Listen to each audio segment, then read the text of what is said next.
Zama hizi ambazo teknolojia imebadilisha sana maisha ya watu. Je, ni hatua zipi muhimu haswa ambazo wazazi na jamii wanaweza kuzichukua ili kuhakikisha watoto hawapotei kabisa katika msingi wa elimu hii ya dini? Na kabla kujibu hilo, kuhusu kitabu chake tumepoteana kweli miaka, lakini madamu amerudi alhamdulillah, inshallah tutamjuza, tufuatiliane tu katika vipindi vitakavyofuatia, tutamjuza ili natakuja kukifuata biidhnillah inshallah. Na zama kweli za teknolojia, na mambo mengi yamebadilika. Malezi imekuwa magumu katika kipindi kama hichi. Tumeeleza katika vipindi vya nyuma huko kwa baadhi ya nchi wanapiga marufuku sasa kwa watoto wa chini ya miaka 16 kutumia mitandao ya kijamii. Maana sio na tayari lishafanywa kazi upande wa Australia. Na kuna baadhi ya nchi hata Uingereza pia. Uingereza kwa katika kufuatilia karibuni walipata uungwaji mkono kwenye bunge. La sasa wanasubiri upper house ambao hapa sisi huita Senate. Kwa kote Afrika naona mpaka sasa ni Gabon na Rwanda. Kunahitajika nchi zetu zote kwa ujumla zipate. Haya ndo mambo kuigwa yani. Sababu mingi yani watoto asilimia kubwa ya kupotea kwao ni kupitia hii mitandao ya kijamii. Ndio. So na mwingine anatafuta udhuru na kuambia bana shule wameambiwa wasome kwa kupitia tab. Unaona sio? Swala la kwanza, okay, tufanye kwa mfano ni dharura kutumia tab katika kusoma. Jambo la kwanza, hiyo tab unaikagua, unajua vilosavyo ndani. Shopewa kupitia kwenye history kuangalia vitu wanavyo browse, shona. Je, unaweza kuicontrol ikawa haingii kwenye wifi?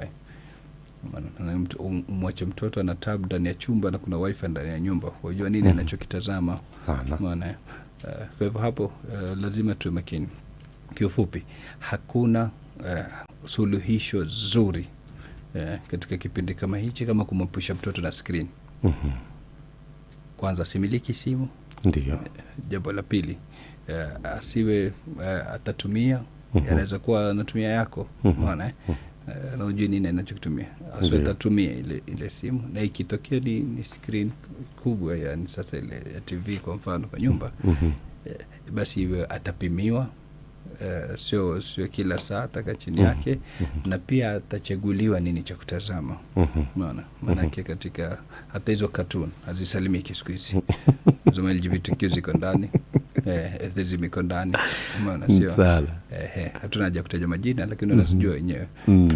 Hata games hazisalimiki. Mtoto anacheza PlayStation, player kifunga bao na busiana na mwanamume mwenzake kwa mdomo. Sherehe gani hiyo ya kufunga bao? Ni so gani analifikisha kwa mtoto anayecheza kitu kama hiyo? Unaona sio? So ni kuwa makini tu na kufuatilia ile game anayocheza mtoto wako. Josha kaa pale ukaiangalia mwanzo mpaka mwisho, ukaipekua. Ndio. Unaona kama ni cartoon naitazama. Alafu kuna programs nyingi sana za kimasomo sana tu. Unaona wazowezeshwe ikiwa ni muda wa screen kwa mfano. Si kiwango cha kufikiria kuwa screen baby. Huwezi kula bila screen, huwezi kufanya bila screen. Kile kiwango utakachompangia, muangalie barnamiji, programs ambazo kwamba zitamkuza maarifa, zitamkuza akili, zitazidi kumfisha ile akili. Na hizi katuni sio kwamba hazikusalimika sasa. Kuanzia mwanzo hizi katuni tangu hata za zamani, hata kuna hizi maarufu hizi Tom and Jerry, wewe umeona mpaka na panya wale. Lakini ukiona asili chanzo wakianza ni nini, ndo ageuke paka na ule ageuke panya, zote ni tupu nafsi za mwanamke na mwanamume. So huchukuliwa ikachorwa ile kwanza nafsi, alafu kisha ndo ikaenda ule mchoro paka ukakamilika, akatoka paka na ule akatoka panya. Sasa mtoto wako akiwa ni Mwenyezi Mungu amembariki na akili, yuayaona na mapema. Yani ile figa ataiona kabisa pale kwenye kwa ule paka, ataiona kwa ule panya, ule Mary, ule Jerry ataziona.